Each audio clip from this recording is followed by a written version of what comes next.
नमस्कार, मैं पलक त्रिवेदी और आप देख रहे हैं टीवी 24 नेटवर्क।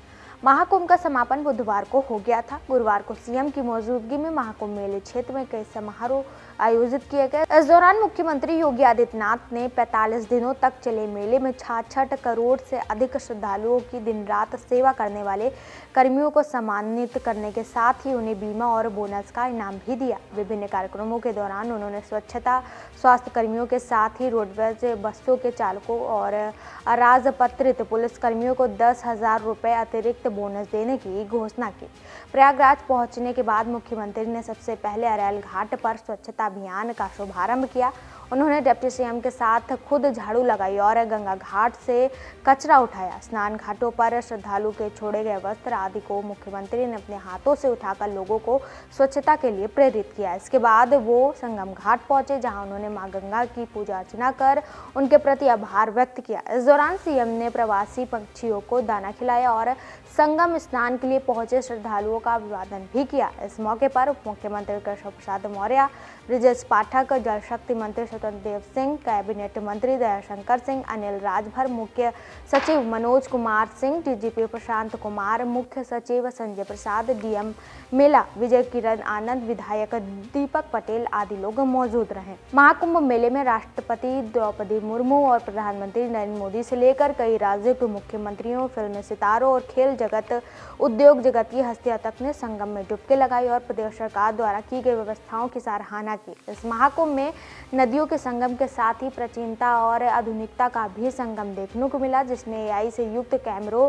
एंटी ड्रोन जैसी कई अत्याधुनिक प्रणालियों का उपयोग किया गया और मेला पुलिस को इन प्रणालियों का प्रशिक्षण दिया गया।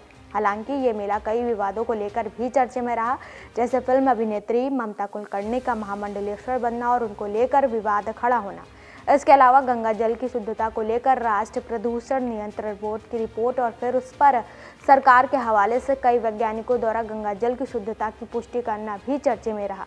इस बार के महाकुंभ में खास बात यह रही कि किसी को छेड़ने या परेशान करने जैसी खबर नहीं आई। ये अपने आप में बड़ी बात है, क्योंकि इतनी बड़ी भीड़ के बावजूद किसी को इस तरह की दिक्कत का सामना नहीं करना पड़ा। वहीं हिंदुओं की मान्यता है कि ग्रह नक्षत्रों के विशेष सहयोग से कुंभ और महाकुंभ में गंगा और संगम में स्नान करने से मोक्ष की प्राप्ति होती है। परमार्थ निकेतन आश्रम ऋषिकेश के प्रमुख सरस्वती के अनुसार गुरुवार को ब्रह्म मुहूर्त शुरू होने के साथ मेला समाप्त हुआ।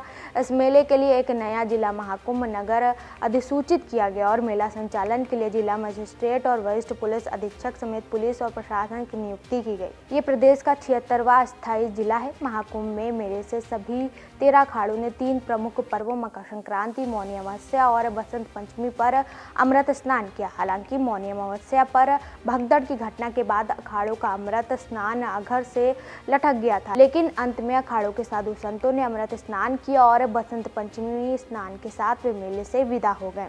मौनी अमावस्या को हुए हादसे को लेकर नेताओं ने सरकार पर निशाना साधना शुरू किया, जिसमें पश्चिम बंगाल की मुख्यमंत्री ममता बनर्जी ने महाकुंभ को मृत कुंभ करार दिया था। हालांकि सत्तारूढ़ भारतीय जनता पार्टी ने इसका तगड़ा जवाब दिया।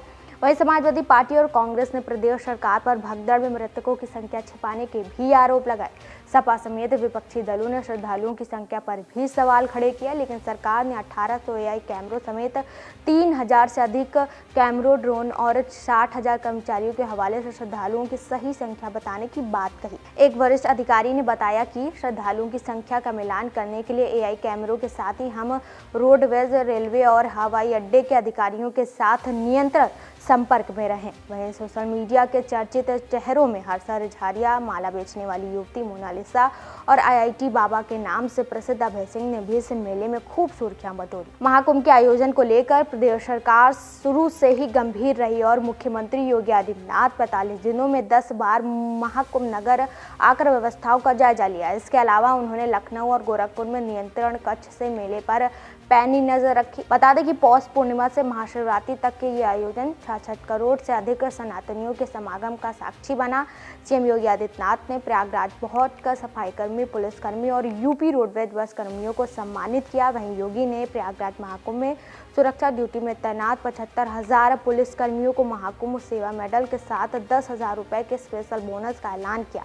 उन्हें चरणबद्ध तरीके से एक एक हफ्ते की छुट्टी भी दी है। सीएम योगी ने कहा कि पुलिस ने पहले दंगा और माफिया मुक्त बनाया, अब मित्र पुलिस के तौर पर पूरी दुनिया में अपनी अलग तस्वीर स्थापित की है। लोग धक्का भी देते रहे, तब भी हमारे जवानों ने सहनशीलता का परिचय दिया। वहीं प्रयागराज दौरे पर मुख्यमंत्री ने एक और बड़ी घोषणा कर नाविकों को विशेष सुविधाएं देने का ऐलान किया। सीएम योगी ने 66 करोड़ से ज्यादा लोगों को स्नान कराने के लिए नाविकों का आभार जताया। उन्होंने नाविकों को प्रशस्ति पत्र देकर सम्मानित किया। सीएम योगी ने परिवहन चालकों से भी संवाद किया। मुख्यमंत्री कोष से एक योजना के तहत नाव उपलब्ध कराई जाएगी। इसके लिए हर नाविक का पंजीकरण होगा और उसे सुरक्षा बीमा भी मिलेगा। सीएम योगी ने कहा कि किसान आपदा योजना के तहत मुख्यमंत्री कृषक दुर्घटना बीमा योजना की तरह ही आपदा पर 5 लाख की सहायता उपलब्ध कराई जाती है। ऐसे ही नौका संचालन से जुड़े लोगों को ये सुविधा मिले, इसलिए उनका रजिस्ट्रेशन कराया जाएगा। नाव के लिए पैसे उपलब्ध कराए जाएंगे। साथ ही जिनका स्वास्थ्य बीमा कवर नहीं, उन्हें आयुष्मान भारत योजना से जोड़कर 5 लाख का बीमा कवर भी कराया जाएगा। नाव संचालन से जुड़े लोगों को विशेष सुविधाएं मिल सके, इसके लिए ट्रेनिंग भी दी जाएगी। वहीं अगर परंपरा देखें तो एक कुंभ के समापन से पहले ही अगले कुंभ आयोजन का ऐलान हो जाता है। ऐसा इसलिए क्योंकि ये पूरी तरह खास ग्रहों की खगोलीय स्थिति पर आधारित होता है। जैसे अब से 2 साल बाद नासिक में कुंभ की तिथि पहले से ही घोषित है, लेकिन 2027 में अकेला कुंभ नहीं हो, बल्कि इसी साल यानी 2027 में एक कुंभ हरिद्वार में भी लगेगा। यानी एक साल कुंभ के 2 महाआयोजन होंगे। फिलहाल के लिए इतना ही। ऐसे ताज़ा जानकारी और खबरों के लिए हमारे साथ जुड़े रहिए और देखते रहिए टीवी 24 नेटवर्क।